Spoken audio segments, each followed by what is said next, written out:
السلام عليكم ورحمة الله وبركاته وإن السلام يا دمان أصحابتي وحرين channelka maanta waxaan rabaa inaan ka tuso waxyar qeybaha shaqooyinka adag ee aan qabano meeshan aad jeedaan waxaa iskale company-ga weyn ee loo yaqaan Portland Precast Holco ee soo saaray islaabyada in bashubka guryaha lagu dhiso sida halkan ka arki kartaan trucks ugu rariin waa shubkii oo diyaarsan waxaana tagi doonaa haddii waa la idmo company-ga weyn ee asna guryaha dhisa ee loo yaqaano Dalma Construction Company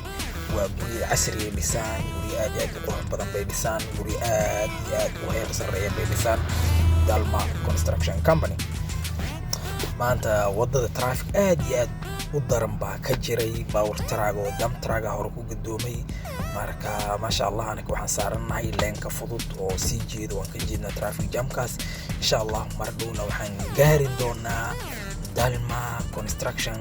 Company ee guryaha dhisa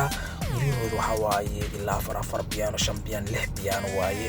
marka kulli waana arki doontaan kulli sida halkan uga jeedaan waa guryahan aad iyo aad u qurux badan waxaa dhisay company-ga la yiraahdo Dalma Construction Company oo amba Dalma Group sida loo yaqaanaba oo basiba u garanayaa guryaha sidaas loo dhisaan anagana haddii aan nahay Portland Holco team installation waxaan keenaa shubkii oo diyaarsan jaranjarooyinkii oo diyaarsan guriga hal maalin kor laga saaraya shubka wishka la soo ijaaraa shubka waa diyaarsan yahay size walba guri walba qol walba sidoo uu kala aadayo sidaad arki kartaan marka hal maalin baa la dul saaraya ninkan hadduu diyaar u yahay inuu sii dhisto ama gurigiisa sii weynaysto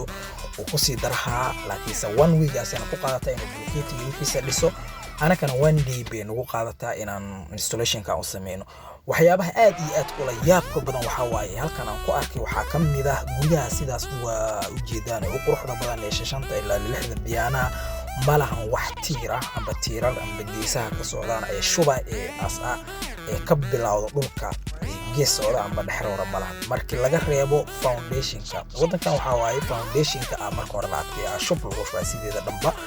guriyana sidaas bay u taagmayaan anagana shubka baan dul saarnaa jarajarada ayadoo dhisan baa la keenaa shubka kor laga saaraa soo dhisan baa la keenaa ayakana bulkeeti kaliya bay dhisan waana guarantee guryahan ma dumaan waxaa laga yaabaa sleepka hadda banaankan inaad ka aragto in xarfad leh waa loogu talagalay waayo waxaa la rabaa in mutuleelka ay si fiican u qabtaan laakiinse dhanka hoose ee jira gudaha carabkaada waa marsi kartaa rinji kaliya loogu talagalay markay taraagada ay sidaa u keenaan greenkaas baa qaadayso ilaa guriga saqafka kore gariinada waa kala duwan yihiin 100 tan 120 tan 200 tan marka mar walba waxay ku xiran tahay falaad intuu balac la egyahay iyo gar intuu la egyahay jaranjarooyinka sida arki kartaan falaad walbana laba dhinac oo laga galo oo leeyahay sida arki kartaan jaranjarooyinka sida baan u keenaa maalin aan soo koobi doonaa aan arki doontaan gudaha iyo jaranjarooyinka sida isu qabtaan iyo bulkeetiga sida u saaran yihiin iyo shub lahayn. Wassalaamu calaykum waraxmatullaahi wabarakaatuh.